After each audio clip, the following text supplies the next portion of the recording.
من يهد الله فهو المهتدی، جس کو اللہ ہدایت دے سو وہی ہدایت یافتہ ہے۔ ومن يضلل فأولئک هم الخاسرون، اور جس کو وہ گمراہی پر رکھے سو وہی لوگ نقصان اٹھانے والی ہیں۔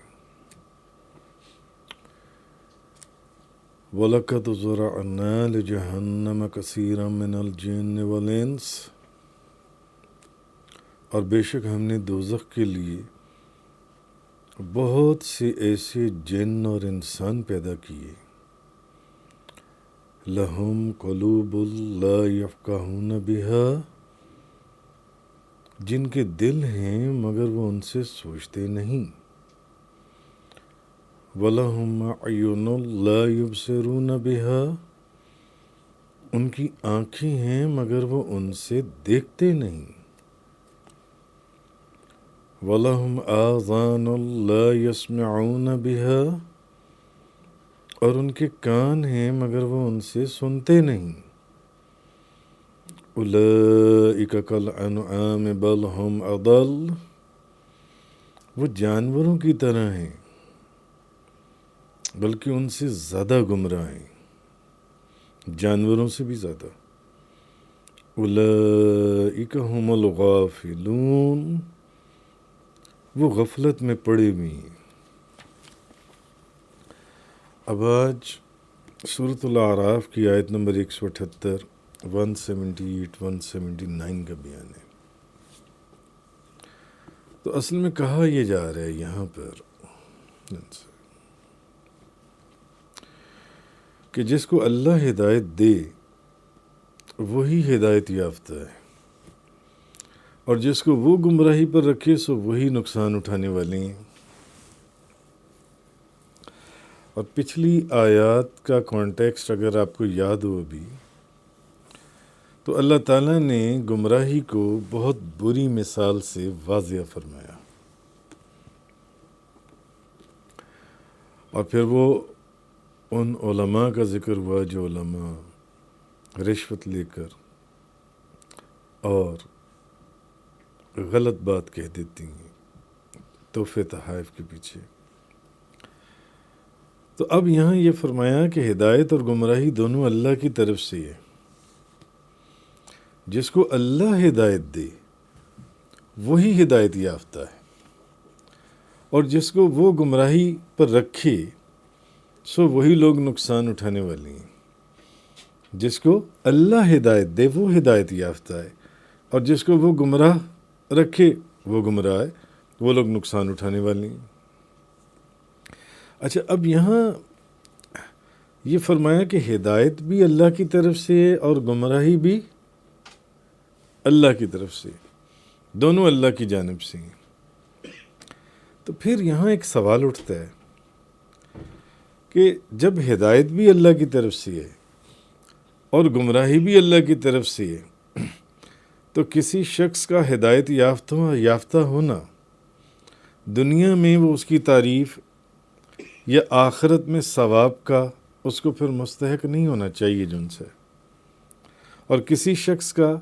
گرفتار گمراہ ہونا، گمراہی کے اندر گرفتار ہونا، گمراہ ہو جانا دنیا میں مذمت اور آخرت میں عذاب کا مستحق نہیں ہونا چاہیے۔ کیوں؟ کیونکہ ایک سوال اٹھتا ہے کہ بھی جب ہدایت بھی اللہ ہی کی طرف سے اور گمراہی بھی اللہ ہی کی طرف سے، تو پھر اگر کوئی بندہ ہدایت یافتہ ہے تو پھر اس میں اس کی تعریف کس چیز کی؟ وہ تو اللہ کی طرف سے ہے،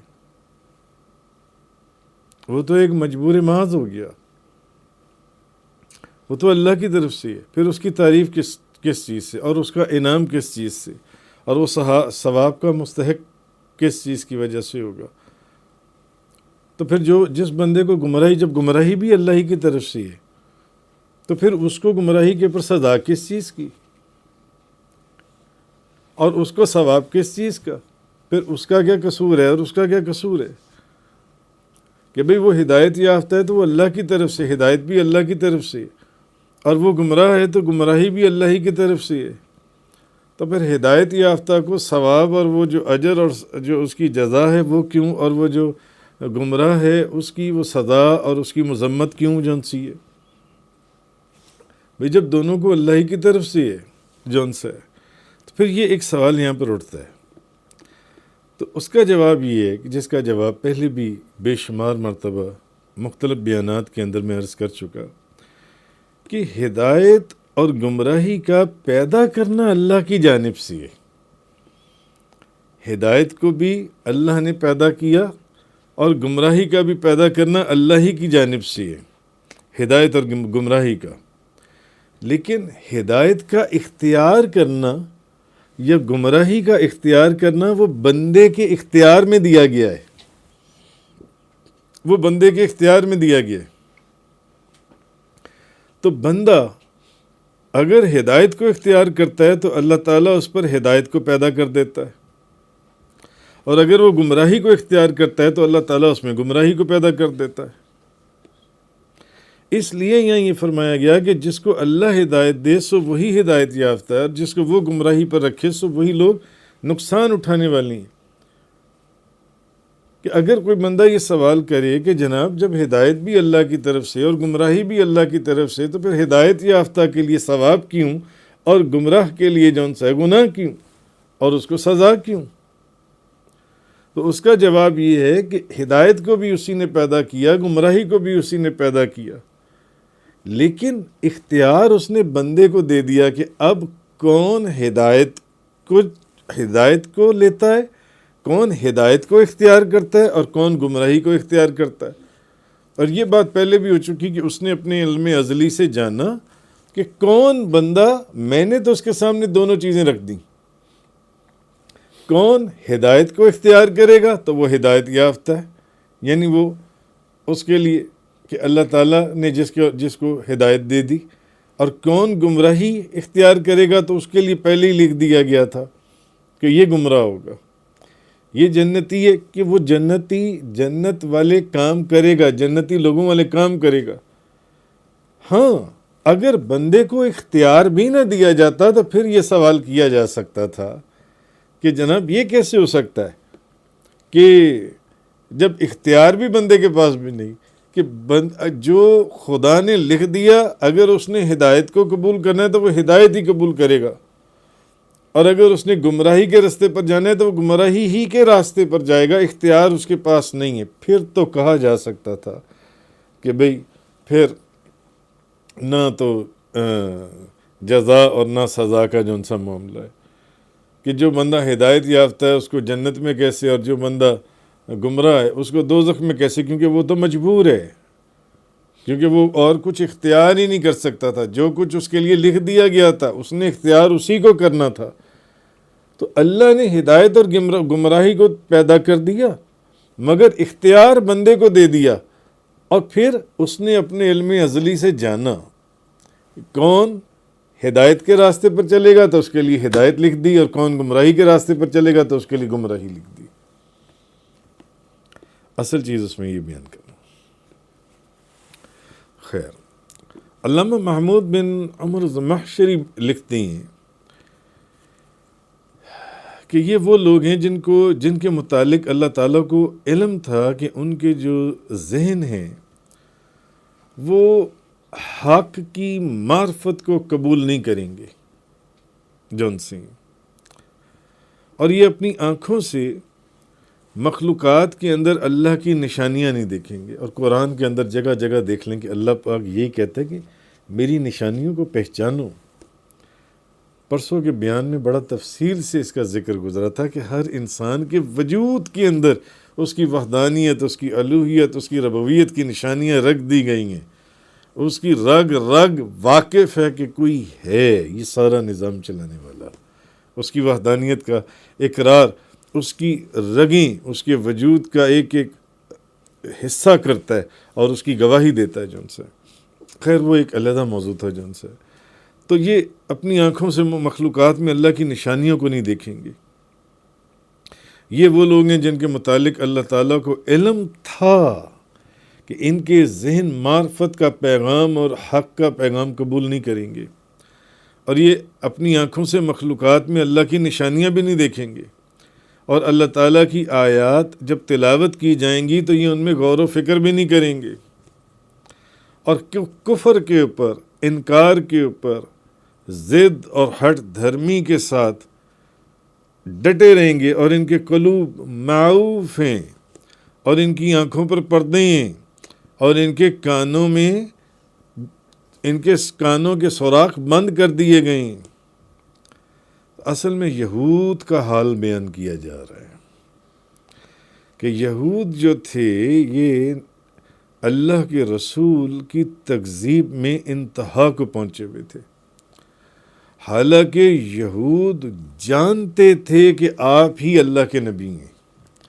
آپ ہی اللہ کے رسول ہیں، آپ ہی آخری نبی ہیں، جن کے ظہور کی نشانیاں ہماری کتابوں میں موجود ہیں، آسمانی کتابوں میں، اور ان کتابوں میں جس نبی کا وعدہ کیا گیا تھا وہ یہی نبی ہیں، تاجدار دو جہاں محمد مصطفیٰ صلی اللہ علیہ وسلم۔ اور یہ ان بہت سے لوگوں میں سے ہیں، یہی جو ان سے یہود ہیں، جن کی ان یہودیوں کے متعلق پھر یہ فرمایا گیا کہ یہ ان بہت سے لوگوں میں سے ہیں جو ایمان لانے والے نہیں ہیں،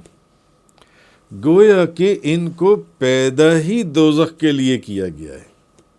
ان کو پیدا ہی دوزخ کے لیے کیا گیا ہے۔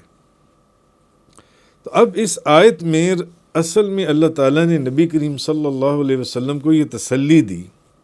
تسلی دینا مقصود ہے، یعنی کہ کہا یہ جا رہا ہے کہ اگر یہ ضدی اور دشمنی رکھنے والے مشرکین اگر یہ ایمان نہیں لاتے، اور آپ جو ان کو پیغام دیتے ہیں، جو ان کو نصیحت دیتے ہیں، جو ان کو ہدایت کا راستہ دکھاتے ہیں، یہ قبول نہیں کرتے تو آپ پریشان نہ ہوں، محبوب آپ پریشان نہ ہوں۔ یہ ضدی مشرکین یہ ان لوگوں میں سے ہیں جن کو ہم نے دوزخ کے لیے پیدا کیا ہے، یہ ڈٹے رہیں گے، ان کی آنکھیں اندھی ہیں، ان کے کان بہرے ہیں، یہ زبان کے ہوتے ہوئے بھی گونگے ہیں، کانوں کے ہوتے ہوئے بھی بہرے ہیں، آنکھوں کے ہوتے ہوئے بھی اندھے ہیں، ان کو محبوب آپ پریشان نہ ہوں، یہ حق کا پیغام قبول نہیں کریں گے۔ کیوں؟ کیونکہ ان کو ہم نے پیدا ہی دوزخ کے لیے کیا ہے، ان کو ہم نے پیدا ہی جہنم کے لیے کیا ہے۔ اس لیے آپ اپنے دل اقدس کے اوپر تکلیف نہ محسوس کریں جن سے۔ آپ جو کام کر رہے ہیں نا، آپ وہ کام کرتے رہیں، آپ ان کو ہدایت کا پیغام دیتے رہیں اور پرواہ نہ کریں۔ تو اصل جو چیز یہ ہے، اچھا، کیونکہ یہاں اس اگلی آیت میں جو یہ فرمایا گیا ہے نا، یہ وَلَقَدْ ذَرَعْنَا لِجَهَنَّمَ كَثِيرًا مِنَ الْجِنِّ وَالْإِنسِ، اور بے شک ہم نے دوزخ کے لیے بہت سے جن اور انسان پیدا کیے، لَهُمْ قُلُوبٌ لَا يَفْقَهُونَ بِهَا، جن کے دل ہیں مگر وہ ان سے سوچتے نہیں، وَلَهُمْ أَعْيُنٌ لَا يُبْصِرُونَ بِهَا، اور ان کی آنکھیں ہیں مگر وہ ان سے دیکھتے نہیں، وَلَهُمْ آذَانٌ لَا يَسْمَعُونَ بِهَا، اور ان کے کان ہیں مگر وہ ان سے سنتے نہیں، أُولَئِكَ كَالْأَنْعَامِ بَلْ هُمْ أَضَلُّ، وہ جانوروں کی طرح ہیں بلکہ ان سے جانوروں سے بھی زیادہ گمراہ ہیں، جانوروں سے بھی زیادہ گمراہ ہیں۔ أُولَئِكَ هُمُ الْغَافِلُونَ، اور غفلت میں پڑے ہوئے ہیں جو ان سے۔ اچھا، اب یہ جو کچھ انسانوں کو اور کچھ جنوں کو، ان میں سے ایک جو گروہ ایسا ہے جن کو پیدا ہی جن سے ہے، اللہ پاک فرما رہا ہے بے شک ہم نے دوزخ کے لیے بہت سے جن اور انسان پیدا کی ہیں۔ انسانوں میں بھی کچھ انسان ایسے ہیں جن کو دوزخ کے لیے پیدا کیا گیا ہے، جنوں میں سے بھی ایسے جن ہیں جن کو دوزخ کے لیے پیدا کیا گیا ہے جن سے۔ اب جنات تو آگ سے پیدا کیے گئے ہیں، ایک سوال آتا ہے کہ جنات تو آگ سے پیدا کیے گئے ہیں، تو ان کو جب دوزخ میں ڈالا جائے گا آگ کے اندر تو کیا ان کو تکلیف ہوگی؟ جنات تو خود آگ سے بنائے گئی ہیں، تو جب ان کو دوزخ میں آگ میں ڈالا جائے گا تو ان کو، وہ تو خود ہی آگ ہیں، وہ خود آگ ہیں، تو ان کو آگ سے کیا تکلیف ہوگی؟ کوئی بندہ کہہ سکتا ہے آپ کو کہ جناب جنوں کو تو آگ سے بنایا گیا ہے، تو دوزخ میں آگ میں جب ڈالے جائیں گے تو آگ سے انہیں کیا تکلیف ہوگی؟ تو اس کا ایک جواب ہے، یہ جو اینٹ ہے، اینٹ مفسرین فرماتے ہیں اینٹ جون سی ہے، اینٹ کو کس سے بنایا گیا؟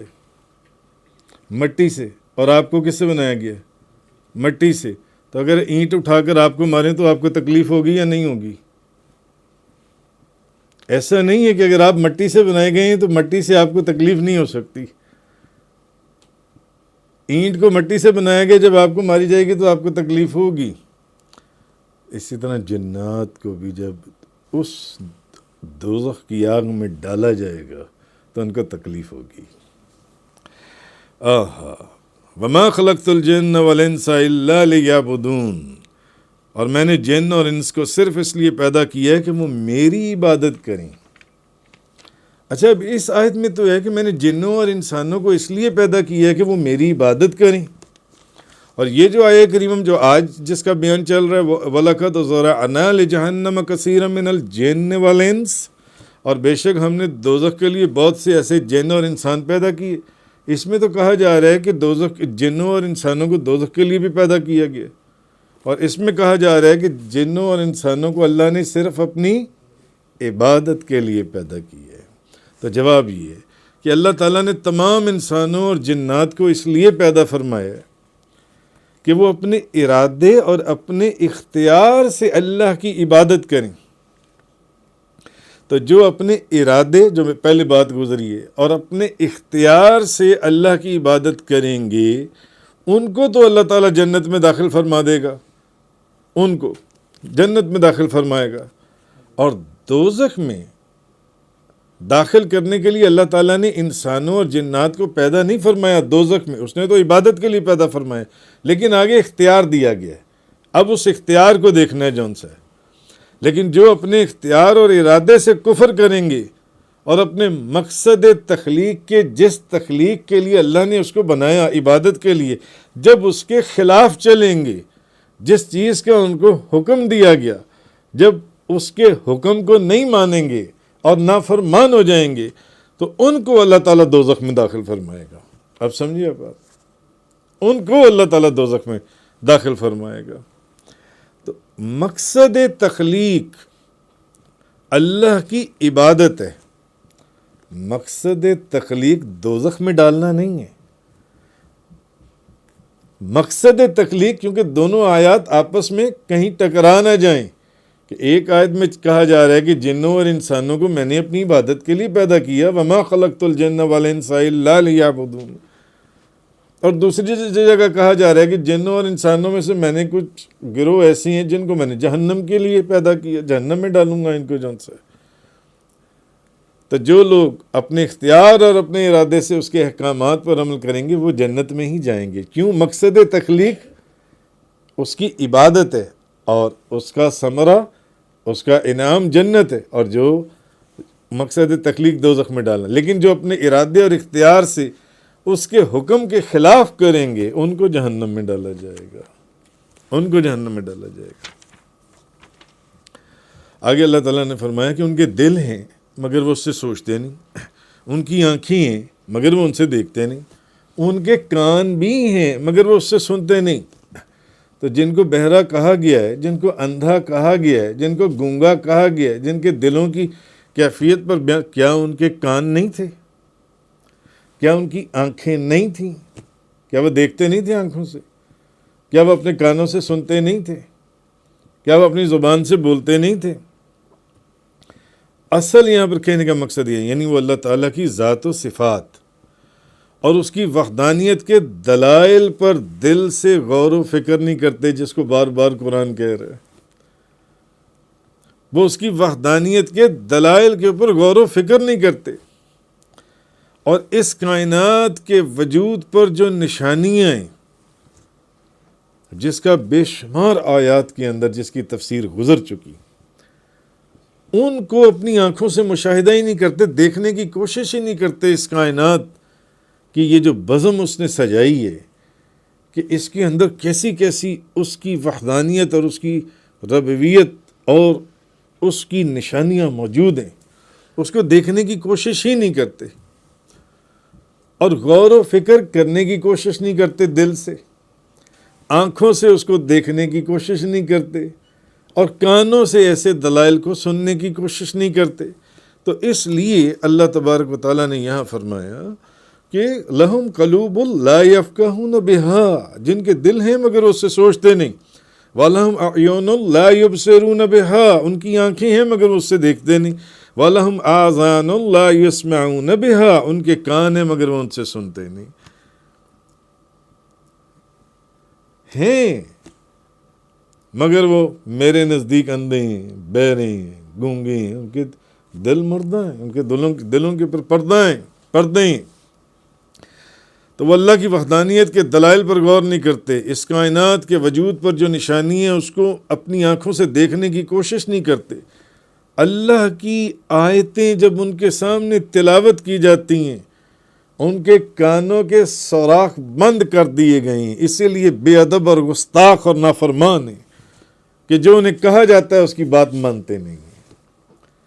نہ اللہ کی بات مانتے ہیں، نہ اللہ کے رسول کی بات مانتے ہیں، اور نہ کسی واعظ اور نصیحت کو اس کے اوپر۔ تو جب ان کے کانوں کے اوپر، اب بظاہر وہ سنیں گے بھی تو وہ کچھ سن نہیں رہے، وہ دیکھ بھی رہے ہیں تو کچھ دیکھ نہیں رہے، وہ سمجھ بھی رہے ہیں تو کچھ سمجھ نہیں رہے۔ یہ چیز اس کے اندر فرمائے گی، جیسے کہ اگر آپ کو یاد ہو تو سورہ بقرہ کے اندر آیت نمبر 18، سمم بکمن عمیٰ فہم لا یرجعون، بہرے ہیں، گونگے ہیں، اندھے ہیں، وہ ہدایت کی طرف رجوع نہیں کرتے، یعنی اللہ اور اس کے رسول کی بات کو سننے سے بہرے ہیں، نہ اللہ کی بات سنتے ہیں نہ اللہ کے رسول کی بات سنتے ہیں، تو وہ بہرے ہیں، اور حق بولنے سے بھی وہ گریز کرتے ہیں، اس لیے ان کی زبان رکھتے ہوئے بھی وہ گونگے ہیں، اور حق دیکھنے سے وہ اندھے ہیں، کہ وہ حق کو دیکھنے کے باوجود آنکھیں ان کی دیکھ رہی ہیں مگر وہ آنکھوں سے اندھے ہیں۔ مگر ہر کوئی ویسا نہیں تھا، عبداللہ بن سلام بھی تو تھے نا، یہود کے اتنے زبردست، جب انہوں نے آ کر نبی کریم صلی اللہ علیہ وسلم کے چہرہ انور کو دیکھا، فوراً کلمہ پڑھ کر مسلمان ہو گئے، اور زبان کلمہ حق بولنے کے لیے دی ہے۔ تو جس نے کلمہ حق نہیں بولا وہ خواہ زبان رکھتا ہو وہ اللہ کے نزدیک گونگا ہے، جس نے اللہ اور اس کے رسول کی وحدانیت اور آپ سرکار کی رسالت کا اقرار نہیں، وہ گونگا ہے، جس نے حق کو نہیں دیکھا وہ آنکھیں رکھتے ہوئے بھی اندھا ہے، اور یہ وہ لوگ ہیں جو ہدایت کی طرف نہیں لوٹتے، یہ گمراہی کو ترک نہیں کریں گے جس کو یہ لوگ اختیار کر چکے ہیں، جیسے سورہ بقرہ کے اندر پہلے بیان ہوا تھا۔ اچھا، آگے جو بیان فرمایا گیا، اللہ تعالیٰ نے فرمایا وہ جانوروں کی طرح ہیں بلکہ ان سے زیادہ گمراہ ہیں، وہ غفلت میں پڑے ہوئے ہیں، انہیں ایک بات کہی جاتی ہے وہ اس بات کو سننے کے لیے تیار نہیں، انہیں ایک بات سمجھائی جاتی ہے وہ اس بات کو ماننے کے لیے تیار نہیں، انہیں ایک حکم دیا جاتا ہے وہ اس کے اوپر عمل کرنے کے لیے تیار نہیں، ان کے دل مردہ ہو چکی ہیں، ان کی آنکھیں اندھی ہو چکی ہیں، ان کے کان بہرے ہو چکی ہیں۔ یہ وہ لوگ ہیں جن کے لیے جہنم کا پیغام سنا دیا گیا قرآن کے اندر کہ یہ جہنمی ہیں۔ اب آگے فرمایا اولئک کالانعام بل ھم اضل، وہ جانوروں کی طرح، بلکہ جانور کیا، وہ تو جانوروں سے بھی زیادہ گمراہ ہیں۔ کیوں؟ کیونکہ جانور، آپ گھوڑا جانور ہے نا، آپ اس کو ٹرینڈ کر سکتے ہیں یا نہیں کر سکتے؟ ہو جائے گا نا ٹرینڈ، جدھر دائیں کو اشارہ کریں گے تو دائیں کو جائے گا، بائیں کو اشارہ کریں گے تو بائیں کو جائے گا، چلنے کا حکم دیں گے تو چل پڑے گا۔ اور تجھ سے تو جانور ہی اچھا ہے جو اپنے مالک کی، اپنے ہادی کی، جو اس کو ہدایت کا راستہ دے رہا ہے وہ اس کی بات مانتا ہے۔ آپ کتے کو ٹرین کر سکتے ہیں یا نہیں کر سکتے؟ جو آپ اس کو حکم دیں گے وہ کرے گا یا نہیں کرے گا؟ یہ چیز اللہ نے اس قرآن کی آیت کے اندر ارشاد فرمائی، اولئک کالانعام بل ہم اضل، وہ جانوروں کی طرح بلکہ ان سے زیادہ گمراہ ہیں۔ اور اس سے پہلے کیا فرما دیا؟ کیوں؟ کیونکہ جو راستہ آپ ان کو دکھاتے ہیں وہ اس کو دیکھنے کے لیے تیار نہیں، جو راستہ آپ ان کو بتاتے ہیں وہ اس کو سننے کے لیے تیار نہیں، جس چیز کا آپ اس کو حکم دیتے ہیں وہ اس کے اوپر عمل کرنے کے لیے تیار نہیں۔ اسی لیے ان کے اوپر بے ادبی اور گستاخی کی اور نافرمانی کی مہر لگا دی گئی ہے۔ اولئک هم الغافلون، وہ غفلت میں پڑے ہوئے ہیں۔ تو جب جانوروں کو بھی کوئی راستہ دکھانے والا ہو تو وہ اس کی اطاعت کرتے ہیں اور راستے سے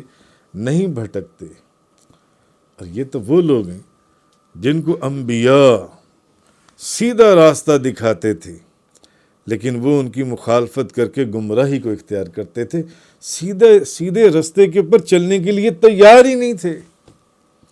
اس لیے اب یہاں پر اللہ پاک نے یہ چیز فرمائی کہ یہ لوگ جانوروں سے بھی زیادہ گمراہ ہیں،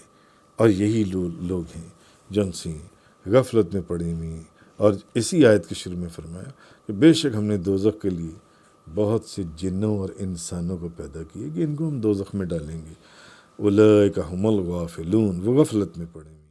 تفسیر قرآن کا یہ لیکچر انگلش میں سننے کے لیے براہ کرم ڈسکرپشن میں موجود لنک پر کلک کریں۔